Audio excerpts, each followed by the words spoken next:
10ാം ക്ലാസ്സിന് താഴെയുള്ള പ്ലസ് 2-ന് താഴെ, നമ്മളൊന്നും കുടുംബത്തിൽ അങ്ങനെ പ്ലസ് 2-ന് താഴെ കുട്ടികൾക്ക് മൊബൈൽ കൊടുക്കേണ്ടതില്ല. ആൺകുട്ടികൾക്ക് അത് അവരോട് ദേഷ്യം ഉണ്ടായിട്ടല്ല, ഇഷ്ടം കൊണ്ടാണ്.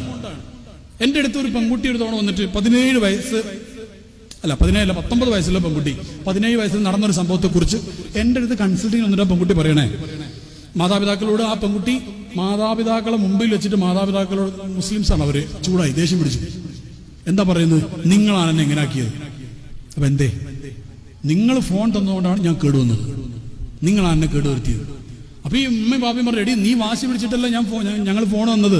അതായത് സംഭവിച്ചെന്നാൽ ഈ പെൺകുട്ടി ഫോൺ കൊടുത്തു, അങ്ങനെ പെൺകുട്ടി ഇൻസ്റ്റാഗ്രാമിൽ കയറി ചാറ്റ് ചെയ്ത് ഒരുത്തനായിട്ട് പ്രണയമായി. ആ ചങ്ങായി ഈ പെണ്ണിന്റെ ശരീരമൊക്കെ ഉപയോഗിച്ചു, എല്ലാ സെഡക്ഷൻസും നടന്നു. ഈ പെൺകുട്ടിക്ക് വിർജിനിറ്റിയൊക്കെ നഷ്ടപ്പെട്ടു, പ്രശ്നങ്ങളായി. അവസാനം പെൺകുട്ടി ആ ചങ്ങായി ഒഴിവാക്കി പോയി, ഓൻ കിട്ടേണ്ട കിട്ടി, ഓൻ ഒഴിവാക്കി പോയി, ഡിപ്രസ്ഡ് ആയി പെൺകുട്ടി. ആ പെൺകുട്ടി ലാസ്റ്റ് ഞരമ്പ് കട്ട് ചെയ്തു, മരിച്ചിട്ടൊന്നുമില്ല, ഞരമ്പ് കട്ട് ചെയ്തു, അത് കൊണ്ടുപോയിട്ട് ശരിയാക്കി. ഇതാണ് കേസ്.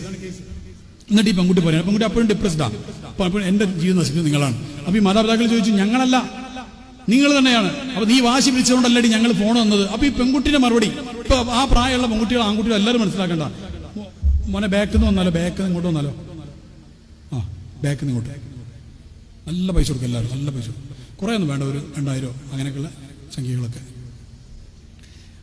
മതവിജ്ഞാന പരിപാടിയില്ല സഹോദരങ്ങളെ. ഹോട്ടലിൽ ടിപ്പും കൂടെ 100, 200, 500 കൊടുക്കുന്ന കാര്യം, നല്ല പൈസ കൊടുക്കുകയില്ല. ഇരിക്കുന്ന ആൾക്കാരൊക്കെ ഒരു 100, 200, 500 ഒക്കെ നല്ല പൈസ ആവില്ല, നല്ല പൈസ കൊടുക്കും അള്ളാഹുവിന്റെ ദീനിന്റെ കാര്യത്തിന് വേണ്ടിയിട്ടാണ്. അപ്പൊ എന്താണ്ടായത്, ഈ പെൺകുട്ടി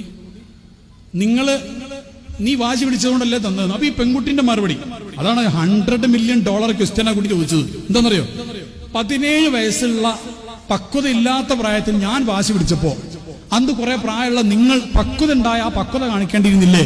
ഇന്നെ പോലൊരു കുട്ടിക്ക് ഫോൺ കിട്ടിയാൽ അത് വഴി തെറ്റൊന്നും ചിന്തിക്കാനുള്ള ബുദ്ധി നിങ്ങൾക്ക് ഉണ്ടായിരുന്നില്ലേ? ഈ പെൺകുട്ടി ചോദിക്കുകയാണ്. മാതാപിതാക്കൾ ശ്രദ്ധിച്ച് ഈ ചോദ്യം നാളെ നമ്മുടെ കൂടെ നമ്മളോട് ചോദിക്കും, ഓൻ വാശി പിടിച്ചിട്ട് ഫോൺ കൊടുത്താണെന്നാ ഉത്തരായോ? പിന്നെ ചില ഉമ്മമാര് വാപ്പാര് പറയുന്നത്, എല്ലാ കുട്ടികൾക്കും ഫോണുണ്ട്, എന്റെ കുട്ടിക്ക് മാത്രമല്ല, അപ്പോൾ മോശമല്ലേ? മോശമില്ല, തെറ്റാണെങ്കിൽ 100 ആൾ ചെയ്താലും നിങ്ങൾ കുട്ടികൾ കൊടുക്കേണ്ടതില്ല.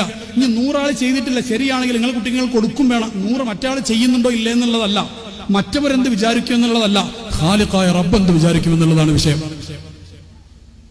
പിന്നെ വേറൊരു കാരണം പറയുന്നത്, ഇപ്പോഴും കാരണം പറയുന്നുണ്ട്, കൊറോണ വന്നപ്പോൾ കുട്ടി ഫോൺ അഡിക്റ്റഡ് ആയതാണെന്ന്. കൊറോണ പോയിട്ട് ഇവിടെ 2-3 കൊല്ലായി, ഇപ്പോഴും പാവപ്പെട്ട കൊറോണ കുറ്റം പറഞ്ഞിട്ടാണ് കുട്ടികൾക്ക് മൊബൈൽ കൊടുക്കുന്നത്. ആ കൊറോണ പോയിട്ട് 2 കൊല്ലം കഴിഞ്ഞില്ലേ?